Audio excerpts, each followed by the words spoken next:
I remember my grandma's favorite story was about how everything costs 2 cents when she was young. But now, everything constantly got more expensive. And it was all because of the government. These uneducated pigs didn't know how to control prices. And when I was privileged enough to hear the story, her complaining would last for hours and hours. And that's exactly what reactive people do. They always focus on the things that they cannot control. It's not possible that a concept like inflation would exist, and if it did, it's impossible that they wouldn't know about it.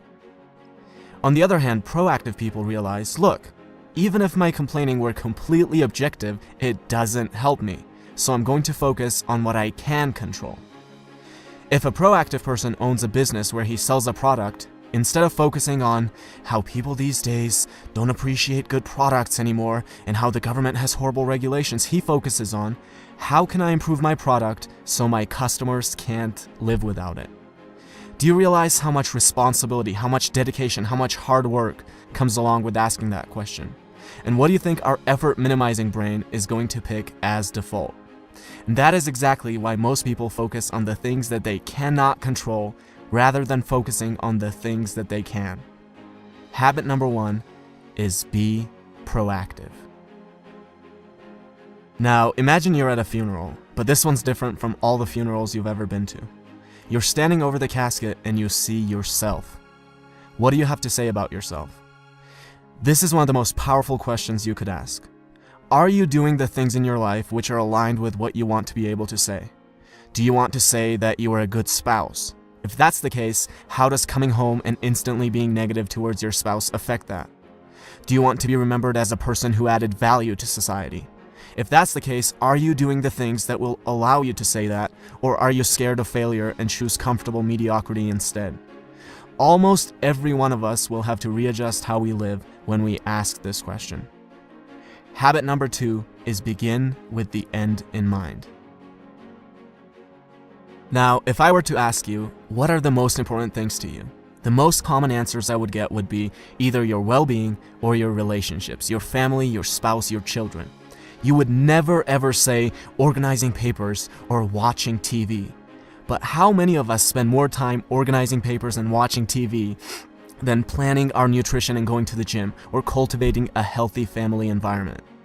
There's a horrible disconnect between what we say and how we actually allocate our time. Habit number 3 is put first things first.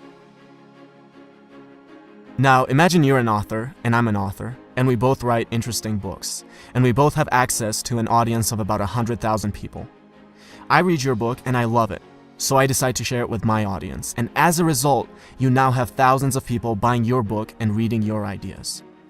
You see this and think, who is this guy? Let me take a look at his book. You start reading my book and think I have ideas that are valuable, so you decide to share it with your audience. And as a result, I now have thousands of people buying my book and reading my ideas. Notice how different this is from my creating a little creepy Amazon account, finding your book and leaving a bad review, hoping that this will deter a few people from buying your book, which will in turn somehow get them to buy my book. Habit number 4 is think win-win. Stop thinking of everything as a zero-sum game. For you to win, another person does not have to lose. Something I want my viewers to do is to subscribe to my channel. But you will never hear me say, well, I worked really hard, guys. I dedicated so many hours to this. Please subscribe. Look, who cares if I worked hard? Who cares if I've spent days creating this video? The real questions are, does it offer value to you? And why should you dedicate your time to subscribing when you could be doing anything else that you want? Habit number 5 is something that I try to use every single day with every interaction that I have and with every comment that I reply to, and it is this: seek first to understand, then to be understood. Now, imagine there are 2 people and a tree with 5 apples on it. They're both too short to reach the apples, but if one of them sits on the other's shoulders, he can reach all 5 of the apples. This is called synergy. The whole is greater than the sum of its parts. Now, I'll be the first one to admit that you can't achieve this with everyone, but you should always be looking for opportunities to create synergy. With every synergistic opportunity you create, you can gather many more apples than you otherwise would by yourself. Habit number 6 is synergize. A man has been trying to cut down a tree for hours, and after a while his neighbor can't take it anymore, goes over and says, "You know, if you sharpen the saw, you'll be able to cut it down faster." And the man replies, "But sharpening the saw is going to take time." Now, we might laugh at this story, but we do the same thing all the time. We can't find 30 minutes a day, 4 times a week, to go to the gym. Our health deteriorates to a point where we're physically incapable of being effective.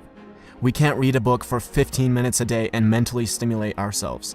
No, these things take too much time. And then we have the audacity to ask for little tips and tricks on how to be effective.